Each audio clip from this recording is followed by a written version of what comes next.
How do you update the technology that your business runs on while still running that business? Established banks have often struggled with that topic, and today we wanted to look at the experience here at Deutsche Bank and speak to our outgoing Chief Technology Officer, Bernd Leukert. Having moved to Deutsche Bank in 2019, he's led a major overhaul of the bank's technology landscape, simplifying systems and accelerating innovation. I'm Michael Steen, and in this conversation I'm speaking with Bernd about what it takes to modernize an institution founded in 1870 and what broader digital shifts mean for banks in general. Welcome to This is Deutsche Bank, the podcast for the news and trends shaping the world of banking and finance. Today is the 27th of May. Let's get started. Bernd, a very, very warm welcome to you to the podcast. As I indicated, technology it really is at the center of everything these days. I think that we're living in a period of huge changes and transformations. And for the past 6 years, you've led our technology as head of technology, data and innovation in this amazingly turbulent period. So tell us a little bit, what do you see as the biggest shifts that we've seen in the past 5 to 10 years? Now, first of all, welcome, Michael. And I would say reflecting biggest shift in the past was definitely consuming technology as a service. We call this cloud. And banks before had a strategy to outsource technology, to outsource data center to technology providers, but still being in charge. And we as Deutsche Bank have started 2020 to build a strategic partnership with Google in order to consume their infrastructure as a service. And already at that point in time, where AI is embedded in the infrastructure. That's number one. Number two, I think with a bigger digitalization of the entire economy, cybersecurity is front and center. The level of sophistication of the attackers is getting kind of smarter and smarter every day. So definitely the importance when you think of risks in terms of cyber risk is a second change, I would definitely say. And the third element is probably more focused on us as an industry, which means that we have committed ourselves to what I would call an open banking infrastructure. So kind of there is the possibility to access our accounts, to access customers' data in a kind of multi-banking environment. I think we as an industry have committed to that with PSD2. So I would mention these three major shifts in the last 5 to 10 years.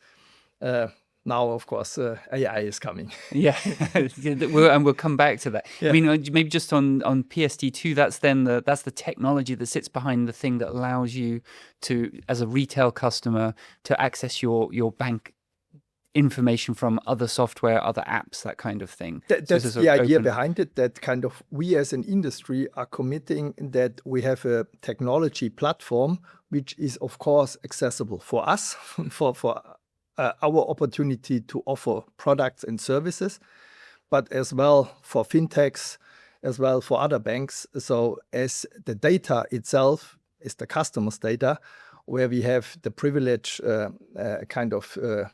to safely store and manage that data, but that is kind of the intent, to have an open banking platform environment. Okay, and now you've mentioned fintechs there, and just looking at the fintechs and the neobanks and these upstarts, how does that, for us as a sort of established bank, how do we, I suppose, compete with them, or how does that look to you? That you often hear of, they're able to innovate quicker.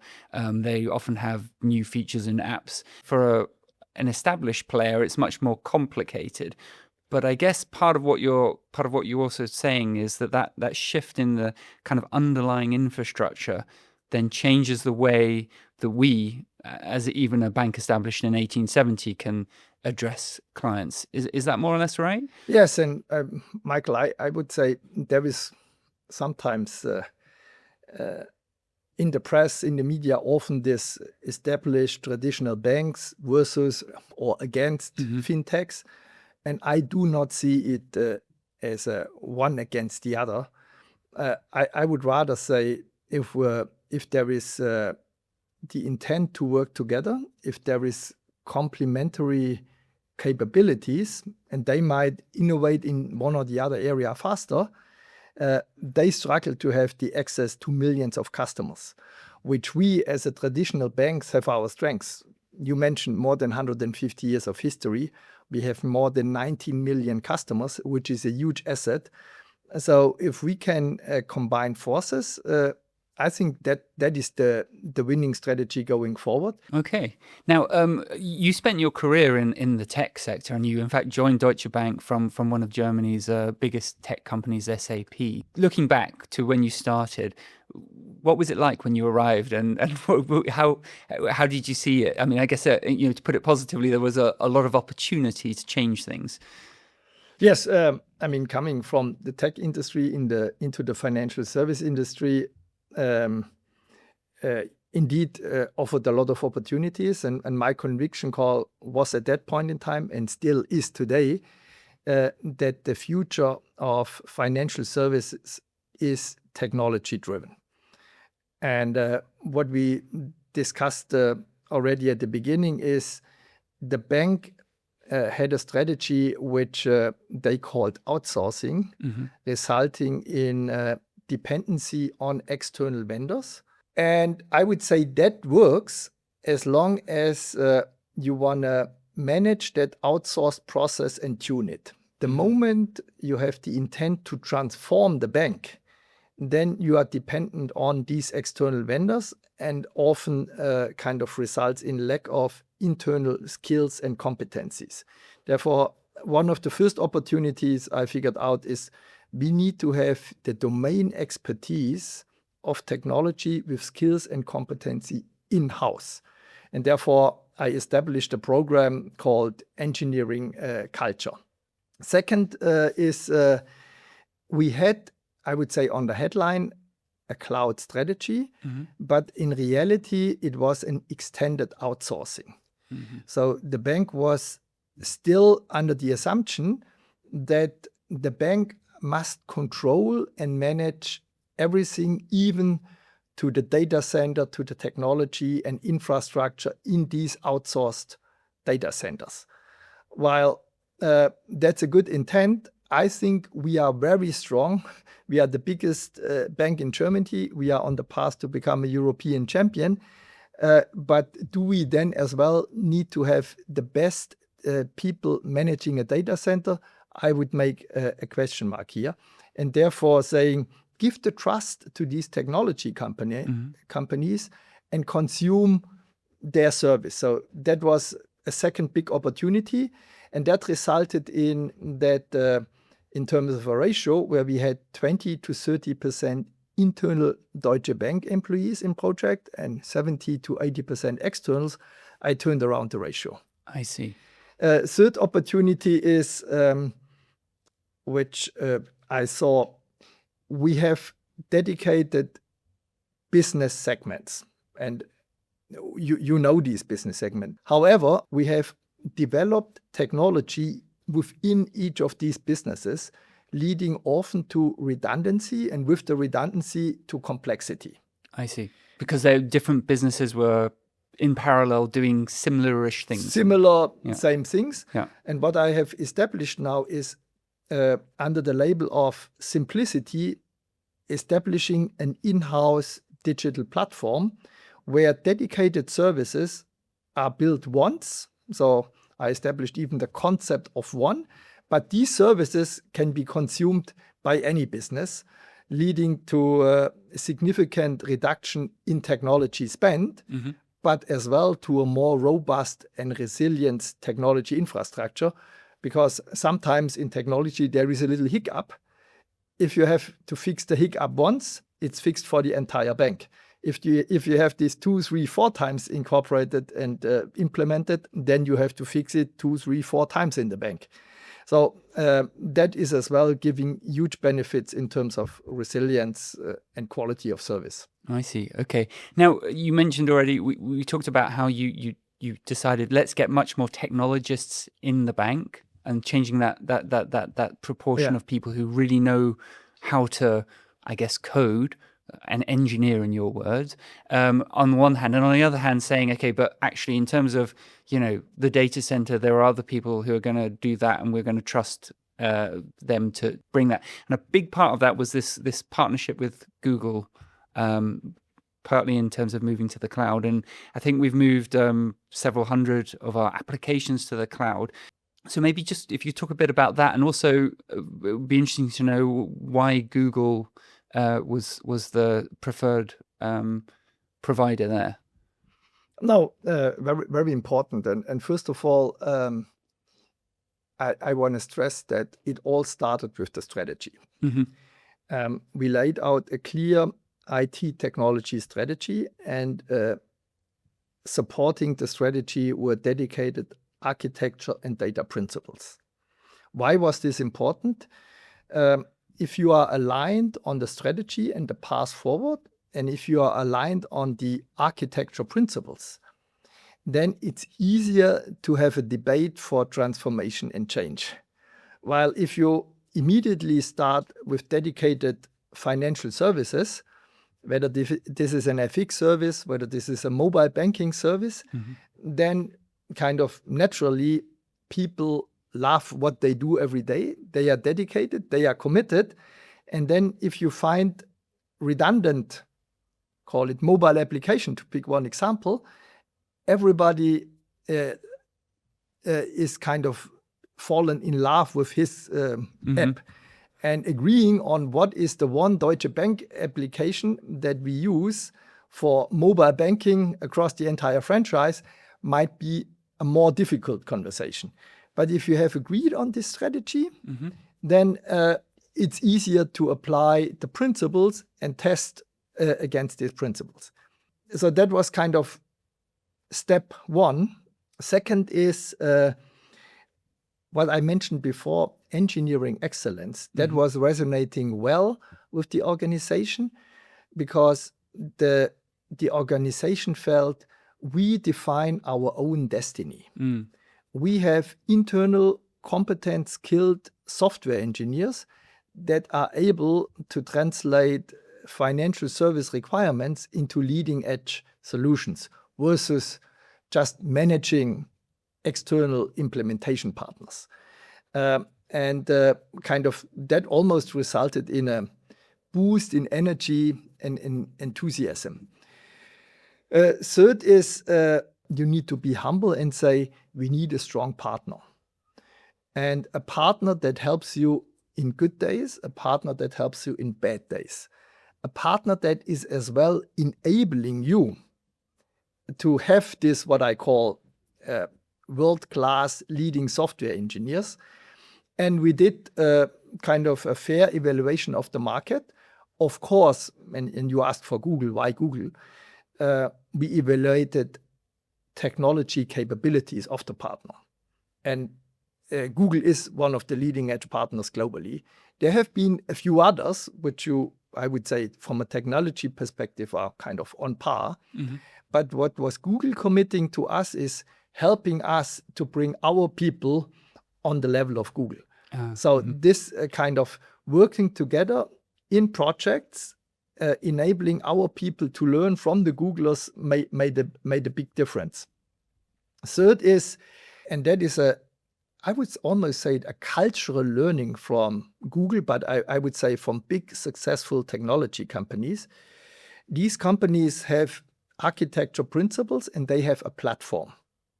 And anybody who is downloading an app, they all go through the same process on that platform. And that is, I would call this is a cultural learning versus saying, oh, we have a store for the private bank, we have a store for the corporate bank, we have an app and a service. So that sharing kind of technology capabilities and make them scalable, robust, and resilient was a lot which we learned and incorporated from kind of leading technology companies. And Michael, the outcome of that was that we could reduce our applications from more than 5,500 now to more than 3,500. So we reduced 2,000 applications without taking away any single service, but rather the opposite. The platform is now more reliable, more robust, more stable. And now the important final point comes: scalability. We see globally very volatile markets. Yeah. And we saw it in the past. There is the conflict, Russia-Ukraine. There was COVID. There is now the conflict in the Middle East at the Strait of Hormuz. And these individual incidents result in peak loads where you need ad hoc, massive compute power. But then when the event is over, it drops down to a normal level.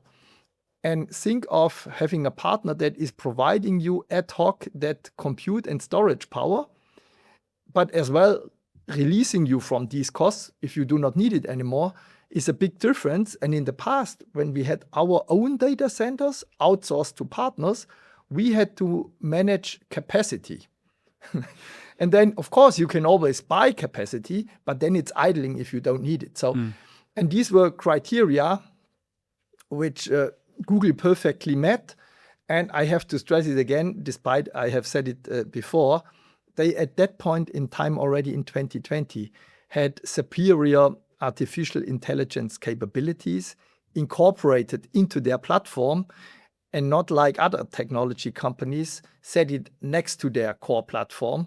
And we felt this is a big difference. Okay, now let's come back to AI in 1 minute, but just one quick follow-up though. Given the debates we're seeing, particularly in Europe at the moment, that you're seeing a certain amount of pushback against reliance on big US providers. What is your response to that? Is that is that in some ways a risk then?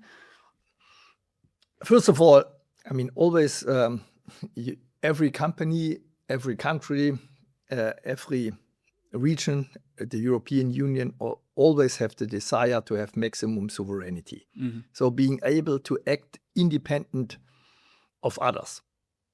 Now, my perspective is, if you define that kind of, call it concentration risk or dependency on US technology providers, it's a fact. And it would be wrong saying that there is no risk. However, we as Deutsche Bank, we have a clear strategy, which is we want to be the global house bank for our customers, of course, at home, in the home market, in Germany and Europe, but as well abroad. And we could not find in the past and cannot find today a partner that is giving us complete German or European sovereignty from kind of the hardware, the software, sitting in a data center, and then as well the people. Number two, we have in good partnership and friendship agreed with Google on a contract that is allowing me with full confidence to share with our customers that we are fulfilling with that partnership all German European regulations, from GDPR, data protection, security and safety, so that data physically sits in Europe, in Germany. The law and the jurisdiction is in Europe in case there is something which need to be debated in front of court. And third element is we encrypt the data, and only Deutsche Bank has the encryption key. So I feel that was the best option we could choose in these days, and I would choose this option again unless there is a superior European alternative. Okay, very clear. Now let's, as I said, turn to AI, and you've already mentioned it. One of the factors behind this shift to the cloud and supported by Google was that kind of AI is already built in. So where are we on that journey, and how do you see it from your perspective? First of all, AI as a technology for us as Deutsche Bank, I think for the industry, for the economy, is a huge opportunity. Where we are today, I would even say, is the biggest business opportunity we have as a bank. And it's not a technology problem, because the technology is there. The technology is robust and mature enough in order to get tangible business benefits. We as a bank have chosen that we have structured the application of AI into 3 categories. First one is what I would call augmentation of human capabilities. So individual Deutsche Bank employees continue in the same role, doing the same job, but with AI as a supporting element is increasing their productivity. Great. Second category is when you pass the individual and think of an entire front to back business process, where we have a lot of manual steps, mainly I would say human beings today translate, call it unstructured information coming in letters, emails, or PDFs, any kind of unstructured documents, and translating this into systems in a structured format, and then doing the follow-on processing. With AI, we can overcome that hurdle and automate that process. As well, great, because then the front to back process can be run with higher efficiency. And quicker, I guess. And quicker. Yeah. Why is quicker important? Thanks for that note, because we can respond to customers faster. Now the third category comes, which I would call amplification, where you completely rethink a business process. So not just making an individual task more efficient, not just automating an existing process, but redesigning an existing process with the help of AI. And that is the biggest leverage. And I would say in 1 and 2, we are there. We have rolled it out to thousands of people. On the amplification, we are in the process of identifying, I would call it the top 5 to 10 use cases where we can get the biggest value for Deutsche Bank. And value could be efficiency gains, meaning we can do the same with significant less resources and cost, or could as well be that we boost revenue and win market share, because if you can respond to customer requests quicker, faster, with less effort, of course, there is the opportunity to do more business, which results then hopefully in revenue growth. So I think this is where we are. And we have in all of the 3 areas already good examples. In the, I would call it enablement of the individuals, I think we have more or less finished the phase that everybody in Deutsche Bank has access to AI tools. In automation, we have made great progress. Think of document processing, which is now fully automated. And the biggest opportunity going forward, which is as well great as we have ambitious financial targets, is redefining existing processes. And I can give you an example. Think of a credit request from a customer.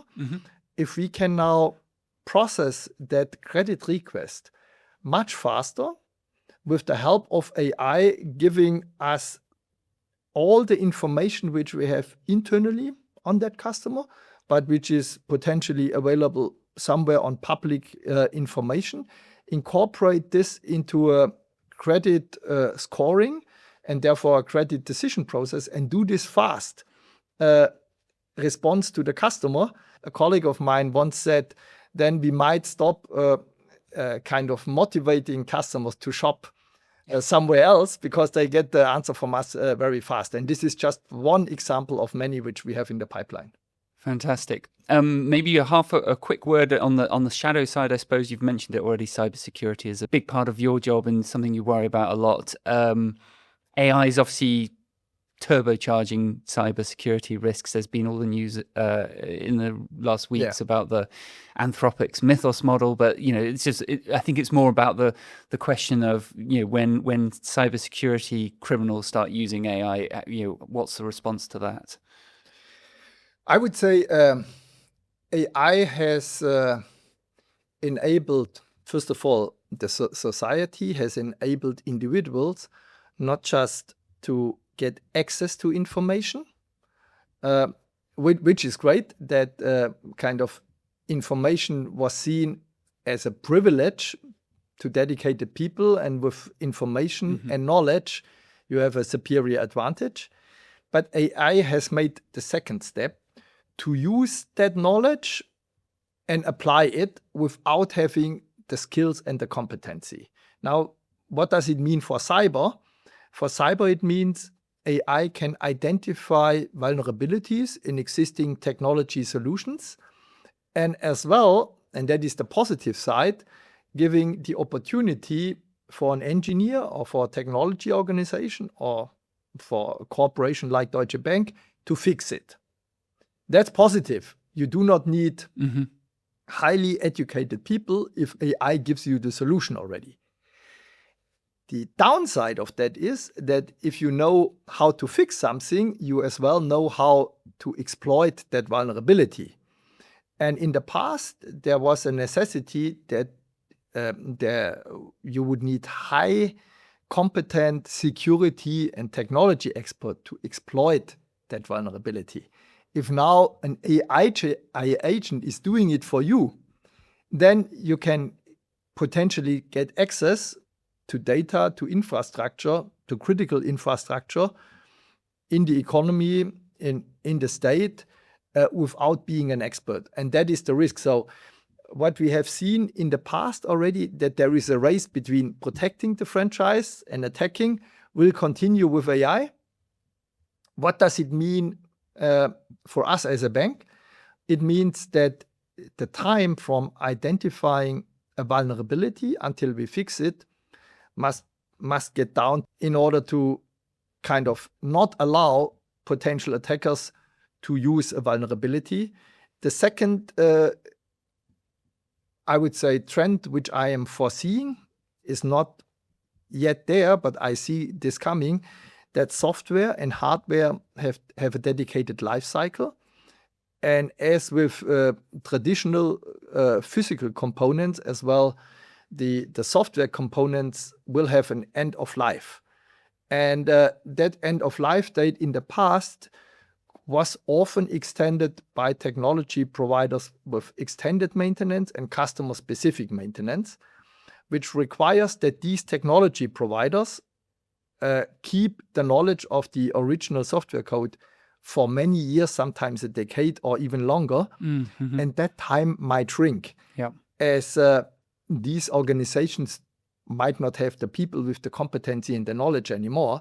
So I think there is a more rigorous focus on keeping end of life as part of the DNA. I see. Okay, fascinating. Maybe just to as we wrap up, how do you see the future then of banking? We've touched on a lot of the big topics, the shift to the cloud, the use of AI, how that's speeding things up, making things better for clients. Exciting moment. What are your predictions in the next few years? I think, first of all, banking will change. And I would say the winners are banks that are able to combine innovation opportunities with necessary speed, but as well have the risks and the regulation in the right balance. Those who will go kind of too extreme into Wild West area might regret it, because they have then incorporated risks which they regret then.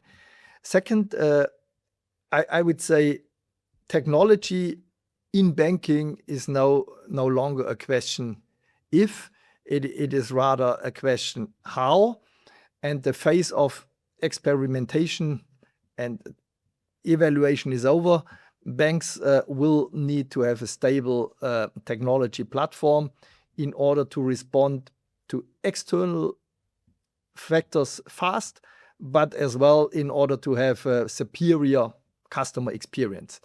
And I would say the third big difference will be those banks will be successful that have superior banking knowledge combined with technology advantage, because then I would say you can be that trusted advisor. You can act as a bank that is there for customers in their good days and in their sometimes troublesome days. So banking will definitely change and will be a more AI technology-led industry. Fantastic. Bernd, thank you so much for that. Before we let you go, last question, which we ask all our guests, which is tell us something that you're dedicated to in your daily life.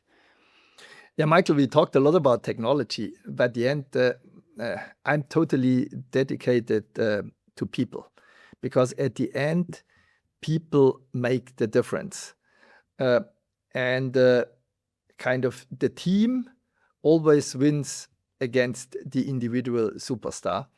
And therefore, I have seen it, or we can see it every day in sports. You can see it, but as well in the business. And therefore, collaboration between people and embracing different perspectives, but then helping each other will be as well the recipe of success in the future, despite of a more technology-driven future. And that is kind of my dedication in the private life and as well in the business life. And I have always tried to combine this in my more than 30 years. Amazing. Thank you so much, Bernd, for joining us and for your time today. And thank you for tuning into This is Deutsche Bank. If you enjoyed this episode, please do subscribe or leave us a comment and let us know what you'd like us to cover in any future ones. We'll be back soon. In the meantime, take care und bis bald.